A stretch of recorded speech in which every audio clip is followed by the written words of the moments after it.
لله الحمد لله وكفى وسلام على عباده الذين اصطفى أما بعد أعوذ بالله من الشيطان الرجيم بسم الله الرحمن الرحيم ظهر الفساد في البر والبحر بما كسبت أيدي الناس صدق الله العلي العظيم সবাই দুরূদ শরীফ পড়ি আল্লাহুম্মা وحبيبنا ومولانا محمد صلى الله عليه وعلى آله وأصحابه وبارك وسلم শুকরিয়া আদায় করতে পারছি রব্বুল আলামিনের দরবারে। আজকে সেই ঐতিহাসিক 2024 জুলাই 5ই আগস্ট, এক বছর পরে সেই করুণ ইতিহাস চিত্র সেটা আমরা ধারণ করে সোনার বাংলাদেশ গড়ার লক্ষ্যে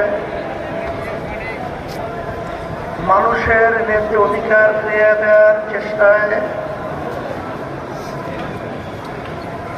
এদেশের শতকরা 92 জন মুসলমান বসবাস করে। সেই মুসলমানদের মূল চেতনা, নীতি আদর্শের নাম হল ইসলাম। এক কথায় মানবতা প্রতিষ্ঠার লক্ষ্যে 5ই আগস্ট যে ফ্যাসিস্ট, খুনি, কুমি, আয়নাঘর তৈরি করার কারিগর, আমাদের দেশের টাকা বিদেশে পাচার করা নৌকা এই দিনই ভেঙেছিল। সে এক বছর পরে আজকে আমরা এখানে উপস্থিত হতে পেরেছি, শুকরিয়া তার করি আলহামদুলিল্লাহ। সর্বপ্রথম আমরা আল্লাহ রাব্বুল আলামিনের কাছে দোয়া করব, যারা এই ফ্যাসিস্ট, খুনি এবং খুনি, আয়নাঘর বানাবার কারিগর এবং দেশের টাকা যারা পাচার করেছে, সেই ছাত্ররা এবং জনগণ যে অন্যায় প্রতিবাদী যখন তাদের জীবনের মায়া ত্যাগ করে, যখন বাংলাদেশ সহ বাংলাদেশের সর্বত্র অলিগলিতে যখন আওয়াজ তুলেছিল, তখন আমাদের সেই দৃশ্য এখন আমাদের চোখের সামনে ভাসছে। সেই আবু সাঈদ 2 হাত প্রসারিত করে যখন এই অন্যায়কারীদের প্রতিবাদে যখন তার বুকের ভিতরে গুলি নিয়ে রাস্তায় লুকিয়ে পড়েছিল, সেই পশুরা যারা গুলি করেছিল সেই চিত্র এখন আমাদের চোখের সামনে পড়ছে। যখন এই অন্যায় প্রতিবাদে যখন আমার ছাত্র ভাইরা, আমার বাংলাদেশের বিভিন্ন পর্যায়ের জনগণ, এমনকি মা বোনেরা পর্যন্ত যখন রাস্তায় নেমেছিল, তখন রৌদ্রের ভিতরে তারা পানি পিপাসায় অস্থির হয়ে পড়েছিল, তখন সেই মুক্তের সেই পানি লাগবে সেই শব্দ এখন আমাদের কানে ধ্বনিত হচ্ছে। আমরা দোয়া করি আল্লাহ রাব্বুল আলামিন যারা এই ন্যায়ের পক্ষে অন্যায় প্রতিবাদে যারা রাজপথে শাহাদত বরণ করেছেন, আল্লাহ তাদের মর্যাদা দরজা আল্লাহ বেহেশতের ভিতরে বন্ধ করে দেয়। শত শত আমার সন্তানেরা চিরতরে তাদের চক্ষুকে হারিয়েছে, আর কোনদিন তারা আলো দেখবে না। আল্লাহ রাব্বুল আলামিন তাদেরকে সুস্থ করে দেয়। এবং যারা পঙ্গু হয়েছে এখনো হসপিটালের ভিতরে কাতরাচ্ছে, আল্লাহ রাব্বুল আলামিন তাদেরকে সুস্থ করে দেন। এত ত্যাগ, এত যান বিসর্জনের মাধ্যমে ফ্যাসিস্ট পালালো, খুনি পালালো। আমাদের বাংলাদেশের মানুষের ছাত্র জনতা একটা বড় লক্ষ্য, একটা বড় উদ্দেশ্য ছিল। সে উদ্দেশ্যটা কি? এদেশের মধ্যে যেন আর কোনদিন খুনি তৈরি না হয়, ফ্যাসিস্ট তৈরি না হয়, আমাদের দেশের টাকা বিদেশে পাচার করা সেই পুরানটার যেন বাংলার জমিনে তৈরি না হয়।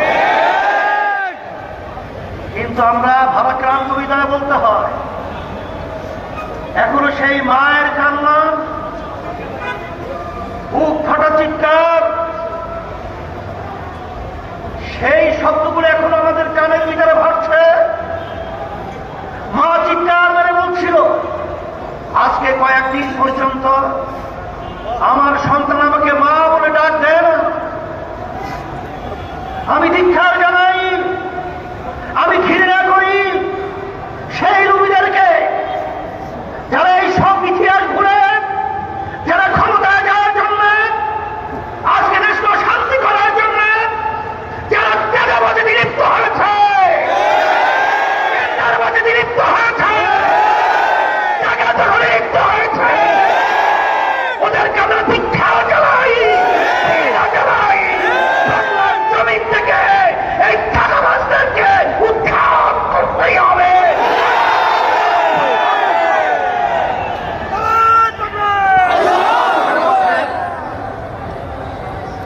আজকে আমাদের দুঃখ সহকারে বলতে হয়, যারা নাকি চাঁদাবাজি করছেন, যারা আজকে এখনো বিদেশের সেই ইচ্ছা পূরণ করার জন্য যারা আজকে সুন্দর সুন্দর গুলিয়া উড়াচ্ছেন, আমি সেই বাংলাদেশের ঘৃণিত শত্রুদেরকে বলব,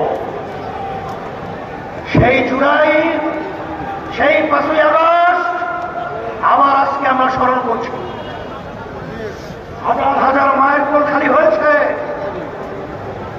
হাজার হাজার আমাদের বাংলাদেশের মেধাবী মেধাবী ভবিষ্যৎ প্রজন্ম সন্তানগুলোকে যে উদ্দেশ্যে তাদের জীবন বিসর্জন করতে হয়েছে, আবার সেই চিত্র আমরা আবার বাংলাদেশে দেখব।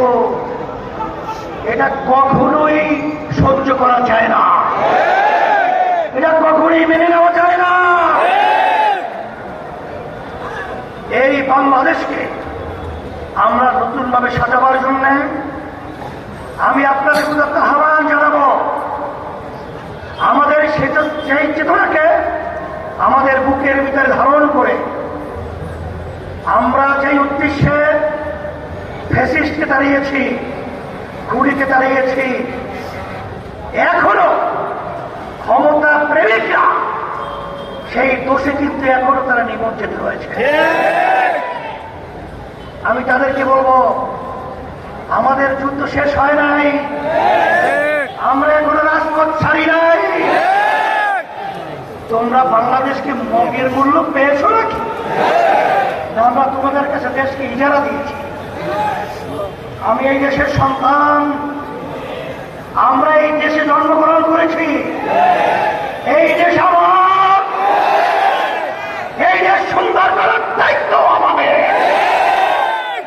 ফ্যাসিস্ট, চাঁদাবাজ, মিথ্যুক এবং বিদেশের দাবেদারদেরকে এই বাংলার জমিনের মধ্যে আর মাথা উঁচু করে দাঁড়াতে দেয়া যাবে না।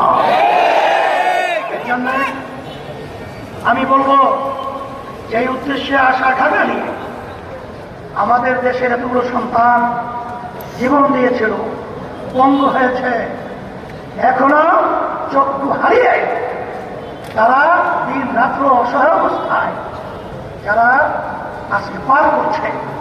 আমার সাংবাদিক বন্ধুদেরকে বলবো, আমার প্রশাসন ভাইদেরকে বলবো, এবং সর্বশ্রেণী সর্বপেশা আমার ভাইদেরকে বলবো, আসেন আমরা সবাই একত্রিত হই, আমরা সবাই একাকার হয়ে এই খুনিদেরকে, এই চাঁদাবাজদেরকে, এই বিদেশি দাবিদারদেরকে আমরা এই বাংলাদেশের মধ্যে চিরতরে অবরচনা করি।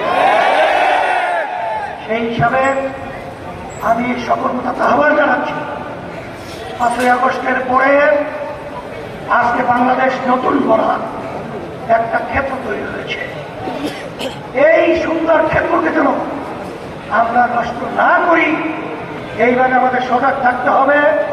আমরা সবাই একাকার হয়ে পিআর পদ্ধতি নির্বাচনের মাধ্যমে জাতীয় সরকার তৈরি করে আমরা এই দেশকে সুন্দর করব। আল্লাহ রাব্বুল আলামিন আমাদের সকলকে এই সুন্দর দেশ করার এবং এই আশায় আমরা একাত্রিত কাজ করতে পারি। আল্লাহ তৌফিক দান করুন।